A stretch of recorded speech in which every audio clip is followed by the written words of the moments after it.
JP Nation? This your boy JP, and happy birthday to Boston Celtics legend Larry Legend, aka Larry Bird, aka number 33.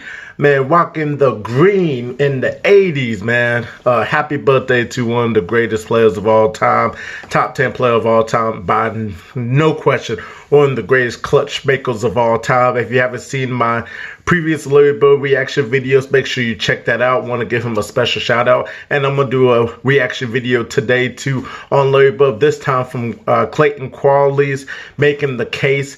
Larry Bird, greatest of all time. You know, your opinions matter, so definitely let me know if you think Larry Bird's a GOAT. Make sure you subscribe down below to It's Just JP for more basketball content, and click the notification bell. You will know when my next upload is, and also follow me on my social media platforms on the road to 2K, and definitely check out the Allen Iverson video I put out earlier today too as well. But happy birthday, Larry Bird. Let's go ahead and get into the video. I'm excited for it. Let's go ahead and see what they say about Larry Bird. Basketball is special. The size of the court and the lack of pads or helmets give fans the most intimate experience of a team sport that exists. And because of the different styles that basketball allows for, players develop their own distinct identities and signature styles through their creativity, Facts, flair, and athleticism. Oh, Brandon And although Knight. no player succeeds alone, the scoring volume and two-way nature of the sport give individual stars a nearly unprecedented amount of control over the flow and outcome of a game. For this reason, players are constantly compared to their peers and to the legends of the past in order to answer the most hotly contested question in the sport.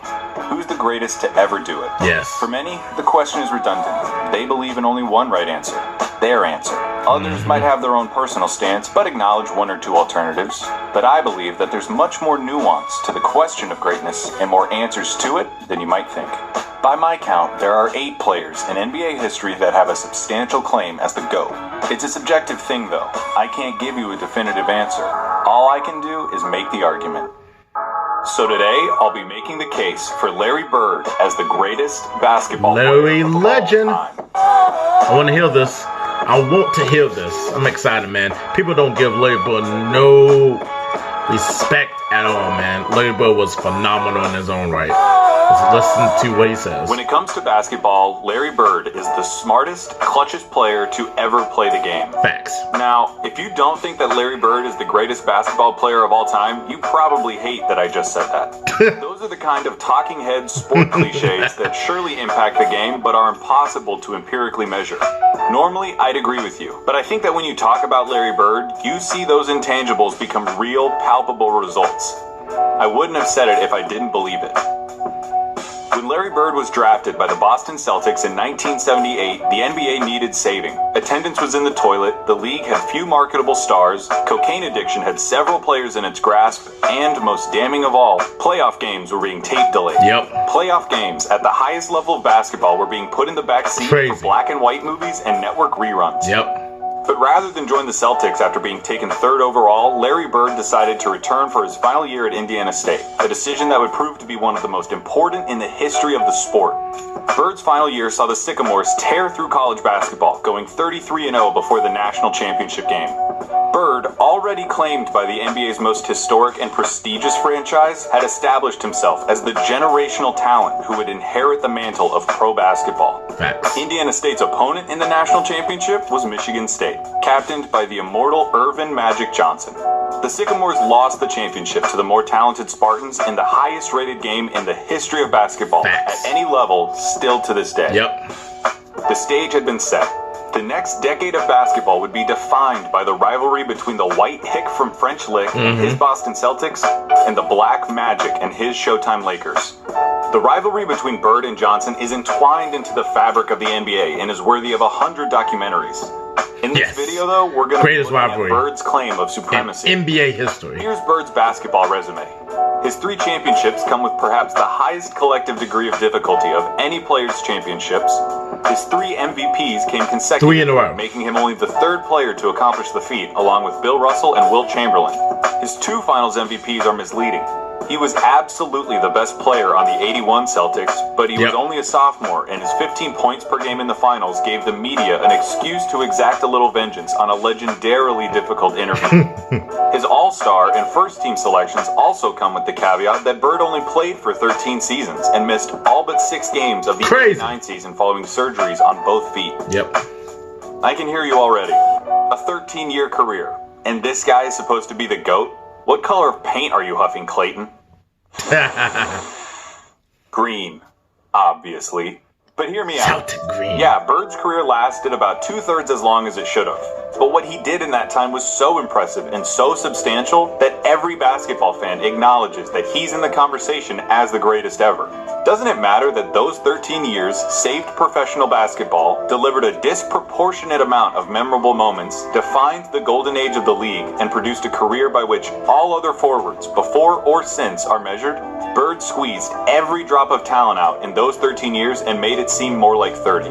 He didn't just leave his fingerprints on the game. He left so much of his DNA in the sport that it needed a cigarette afterwards. There's something to be said about the candle that lasts half as long but burns twice as bright. Those 3 MVP years stack up with any other run by any other player. I will put an A+ Larry Bird season up against anyone's. What does an A+ Larry Bird season look like? A full box score, a blowout win, a nearly undefeated record at home, and a play style that could only be described one way: white. Larry Bird isn't just a white basketball player, he's the white basketball player. To describe Larry Bird's game is to thumb through the Hoops dictionary and pick out every cliche about white players. Unathletic, great shooter, good fundamentals, the whole thing. The archetype of a white basketball player is Larry Bird, with one exception. He had an unparalleled understanding of the game of basketball, both as a physical contest and as a mental competition. His basketball IQ infected everything he did and catapulted his career into legend. Bird was a complete player. Jerry West called him nearly as perfect as you can get. He was the league's first great marksman. He could contort his body to shoot from anywhere on the court, regardless of the level of defense. He was unbelievable. He pioneered the art of the dagger 3 and was the founding member of the 50-40-90 club. At 6'9", Bird's understanding of angles and coordination led to a higher rebounding average than Patrick Ewing. It made him an impressively adept finisher in his younger years. 86, Bird dropped 47 points on the Blazers, playing the majority of the game left-handed. 27 points. His lack of quick lateral movement meant that Bird didn't do much when it came to slapping the floor and picking up the opposing point guard, but his size and omniscience gave him the ability to body similarly sized players, read defenses like a free safety, and pick off passing lanes with ease. He was smart. His passing was transcendent, and I'll highlight it later. And of course you need to know that Larry Bird was a tough MFer. He had a superhuman motor and dove for loose balls like a beagle at the park. He was a willing participant in his share of fights, often precipitated by his league. He wasn't afraid of anybody. Lebron told Robert Reedy the other stay there. He should have stayed in preaching. That was funny. He had 50 points. I was guarding in my rookie year. He looked at me and he goes, greatest trash talker of all time. We always said that. Greatest trash talker of all time. He's so confident. He proceeded to score like 10 straight points on me. Larry Bird takes you out the game mentally. He was a basketball genius. He'd be a step ahead, a thought ahead. Play the game like a chess game. That's facts. Much rather guard Michael Jordan than Larry Bird because you have to play the game as a thinker when you're playing, and you have to get inside his mind. If you put all of us in a room, you know, Magic, Jordan, myself, and Bird probably be the guy who walks out of the room at the end of the day. Did you notice something during those testimonies? Those are some of the best basketball players of all time, and they all sing Bird's praises like they were former assassins who had to go toe-to-toe with John Wick, and they're just happy to be alive. Bird excelled during one of the most talent-rich periods in league history. Unbelievable. The abridged list of his basketball rivals goes like this: Dr. J and Moses Malone on the Philadelphia 76ers, Sidney Moncrief on the Milwaukee Bucks, underrated team. Isaiah Thomas, Bill Laimbeer, and the Bad Boy Pistons, Dominique Wilkins on the Atlanta Hawks, the Hawks were unbelievable. Bernard King on the New York Knicks, King was unbelievable. Michael Jordan on the Chicago Bulls, coming up, Hakeem Olajuwon and Ralph the Twin Sampson on the Towers, Houston Rockets, and of course, the Magic Lakers. Johnson, James Worthy, and Kareem Abdul-Jabbar. Talented was crazy. All right. There's no point avoiding it any longer. We have to look at Magic versus Larry. If you have Magic over Larry, it's because he has 5 rings to Larry's 3, had a peak that lasted about 2 or 3 years longer than Larry's, and had a 2-1 record against Bird Celtics in the finals. Perfectly legitimate, completely respectable arguments. But in the interest of making Bird's case, allow me to retort. For nearly the entire decade of the 1980s, the Eastern Conference was irrefutably the more competitive conference between the two. Considering the competition, for Bird to have made 5 finals appearances is just as impressive as Magic's 9. As for the head-to-head record responsible for Magic's 2 extra titles, he had more help. Seriously, the Celtics' Big 3 and the Lakers' Big 3 get compared all the time historically as if they were of equal caliber, but weren't Magic's accomplices just a step above Bird's? No disrespect at all to Kevin McHale and Robert Very underrated Parrish, power forward. but Kareem was the alpha dog on the 71 Bucks and was the best player for at least 2 of the Lakers' 5 titles. And Worthy won the Finals MVP in '88. James Worthy was the #1 pick out of UNC after winning a championship as the best player on a team that had Michael Jordan in him. Throw in the fact that Magic got to be coached by Pat Riley, one of the most brilliant minds in basketball history, and you could say that the Magic Bird argument comes down to one thing: luck. So if their careers come down to luck, the question just becomes who you would rather take. Now, I'm not making this video to tell you why you shouldn't take Magic. I'm making this video to tell you why you should take Bird. Not just over Magic, but over everybody. One thing that helps him is the fact that his play would translate perfectly into the league today. A 6'9" sharpshooting forward with eyes in the back of his head who averaged double-digit rebounds in an era against Moses and Lambeer. He'd gobble up boards as a power forward. He'd be an offensive mismatch against everybody as a small ball center. Facts. And his off-ball skills and passing would pair perfectly with the flow of today's game. Add in his competitive mania and 3 generations worth of medical advancements, and we're talking about a player who could have stuck around so long they would have had to rename the league. As you've been watching these clips of Bird, I would hope you would notice something. He always knows where everybody is. Yes. Watching Bird play basketball is like watching those monsters from A Quiet Place that know where you are if you make any noise at all. Bird had a level of clairvoyance that bordered on the unnatural. In '85, he ended up 1 steal away from a quadruple-double after playing just the first 3 quarters. His passing was famously infectious and helped transform the Celtics of the '80s into an ideal that basketball teams at all levels are still shown tape of.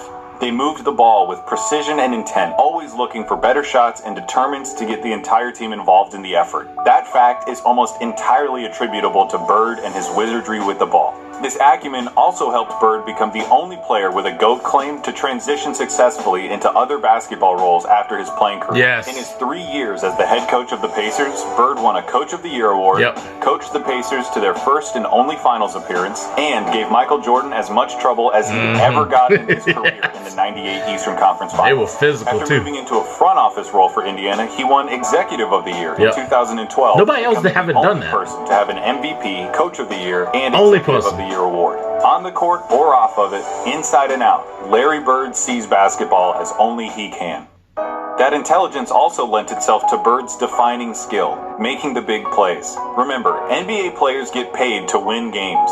James Harden is getting paid nearly $40 million this year because he's supposed to help the Rockets win games.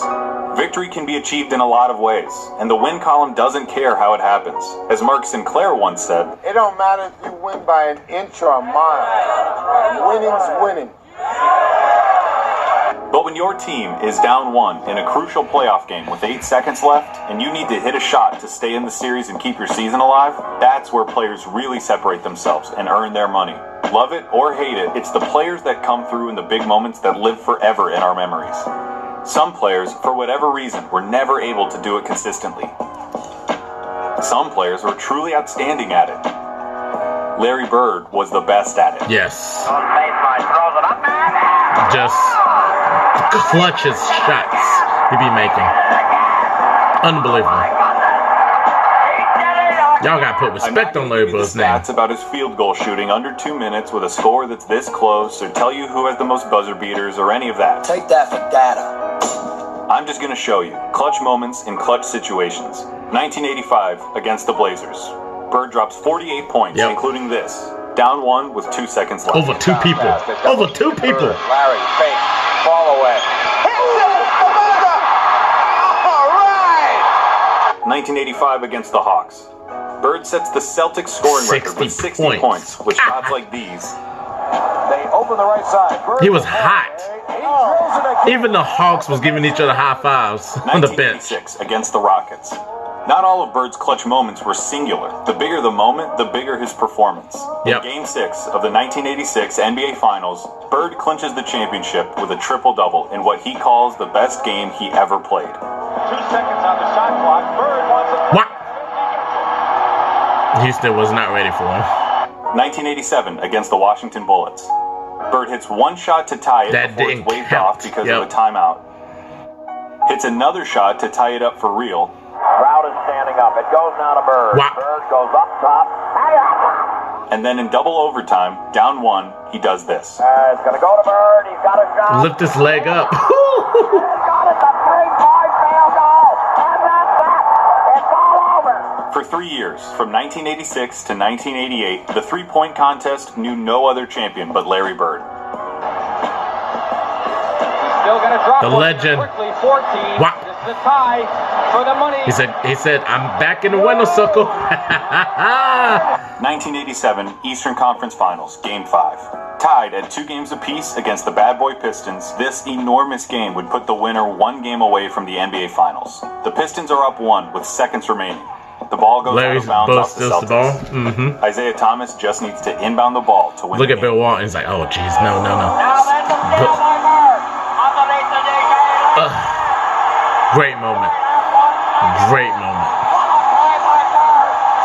Oh, it's sickening. Detroit could have made the finals 4 years in a There are row. truly too many big games and big moments for me to go through without this ending up as a documentary.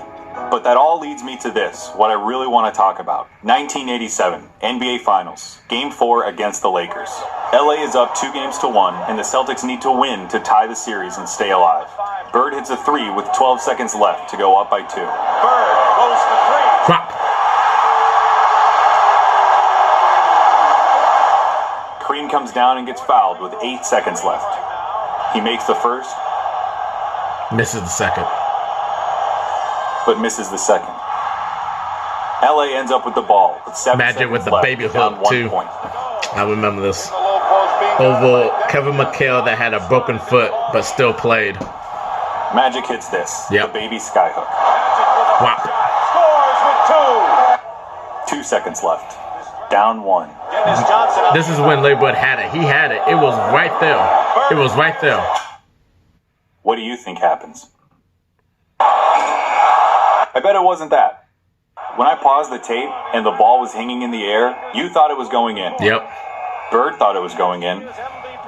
Magic thought it was going in. With 2 seconds left. I've seen this game before, and I still think it's going to go in. But it didn't. 16 back to Pat Riley said it himself. We got lucky. And that, a missed shot in the NBA Finals, is why he's the clutchest. Because after he makes the big plays, has the big games, hits the big shots, time and time again, you expect him to hit every shot, to win every game. And in those fleeting moments when he doesn't, when he looks like a mere human, when he looks like everyone else who tries to do what he does, you just can't believe it. That's what Larry Bird did. He made the big plays so often you thought he was going to make them every time. He helped turn basketball into a global phenomenon, paving the way for every Michael Jordan, Kobe Bryant, or LeBron James who comes through our lives. He played basketball in its purest form and captained a team that is consistently ranked among the greatest of all time. He has the second highest win percentage in the history of the NBA, behind Magic by less than 0.5%, about 10 games. He was the complete package, a player with no holes in his game whatsoever. They called him Basketball Jesus. He didn't get that name without doing something extraordinary. He saved basketball. And he did it by playing it better than anyone else. Here's Magic at Bird's retirement in 1993. Larry Bird said that there would be another Larry Bird one day. And Larry, there will never, ever be another Larry Bird. Facts. To the greatest basketball player ever, but more important, a friend forever. To have Man, to have Hey, everybody, thank you so much. to have Magic Johnson say those words to his arch rival and being enemies and them coming as friends, like that just tells you the respect level they have for each other. Man, Larry Bird was just an unbelievable player. People don't really give, a lot of young people don't really give Larry Bird enough credit. You know, it's like this guy, if you watch his like highlights, this guy was unbelievable. A guy that could shoot the ball really well. If Steph's the greatest shooter of all time, he's not the clutchest player of all time. You know, Larry Bird is more clutch than Steph Curry. I'm sorry to you young generation fans. Guy that could pass the ball. He came into the NBA. He wanted to win right away. Him and Magic saved the NBA when they were on tape delay, a lot of drugs. They had a really bad image. They didn't have stars that they could really market. They had a few of them, but when they came in, they saved it. That 84 finals just it came on the map. They put the NBA on the map. Then you have all this talent pool of players coming in the 80s where it was just so much talent on every team that it was just unbelievable. The East was so tough with the Celtics too. Man, and Larry wasn't really much of he wasn't a great defender that you think of, but he was very smart. He knows when he can pickpocket and steal the ball, knows when to rebound the ball, and he can use his body against, opponents offensively. I mean, Larry had everything. Larry had the IQ. If you talking about Larry Bird's greatest attribute, it was right here. It was right here. If he didn't have it right here, he wouldn't have won those 3 straight MVPs or the 3 championships or the 2 finals MVPs. Like, if he didn't have this, he had the IQ. He was playing chess out there with anybody. And for all the Michael Jordan fans too as well, we said Michael Jordan is the greatest of all time. He never beat Larry Bird. He never beat Larry Bird, a prime Larry Bird, in the playoffs, which is remarkable. That just tells you how great Larry Bird was and everything. So definitely comment down below. Tell me your thoughts about Larry Bird. Could he make the case of being the greatest of all time in your opinion and everything? Subscribe down to It's Just JP for more basketball content. Click the notification bell. You will know when my next upload is. And also follow me on my social media platforms too as well. On the way to 2K. Thank you so much for tuning in. Happy birthday to Larry Legend. And forgot to mention, listen, only player that can win MVP, Executive of the Year, and Coach of the Year. It was great to see him being a coach of the Indiana Pacers with Reggie Miller in his prime. It was just great to see. It was just phenomenal. Just phenomenal. And then just being the executive for those Pacers teams. Man, I mean, Larry Bird, just unbelievable basketball mind. Definitely top 10 all time in my opinion though. But definitely happy birthday, Larry Bird. Enjoy your birthday. I'm JP and we're out of here. I'll see you on the next video. Peace.